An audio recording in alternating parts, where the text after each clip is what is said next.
Би түүнд үгүй гэж хэлсэн. Намайг гэрэлмаа гэдэг хуваараа хувцс үйлдвэрлэлийн чиглэлээр ажилладаг. Бидний уралсан хувцсыг өмсөд хүмүүс хичээн ажиллаж байгааг харах сайхан байдаг л да. Өнгөрсөн жил төрийн байгууллагатай хамтарч ажиллах боломж биднэрт олгосон. Хэрэгтэй гэсэн бүхэл бичиг баримтыг нь бүрдүүлээд очлоо. Тэгсэн чинь материалууд дутуугээд буцаацсан. Дутуу зүйлийг нь гүйцээгээд очсон чинь дахиад өөр бичиг баримт дутуу байна гэд буцаацсан. За энэ мэтчлэн 4-5 удаа биднийг буцаасан. Нэг өдөр надад тэр хүнээс дуудлага ирээд намайг уулзъя гэж дуудсан. Бид хоёр ажлынхаа ойролцоох кофе шопод уулзахад тэр хүн надад ингэж хэлсэн л дээ. Яагаад танай бичиг баримт дээр асуудал үүсгэж байгааг одоо болтол ойлгохгүй байгаа юм уу? Яндааныхаа хувиа тохироод ажиллаа явуулахаа бодсон чинь дээр штэ. Сүртэй их мөнгө биш штэ. Тухайн үедээ надад тэрэн дээр ч юм шиг санагдчихсэн л да. Гэхдээ би шудраг бус зүйлийг хүсээгүй. 100 арагт залгаж тэр хүний тухай мэдээлсэн.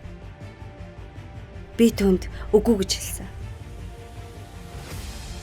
Авилга амжилт авчирдаггүй, харин асуудал дагуулдаг.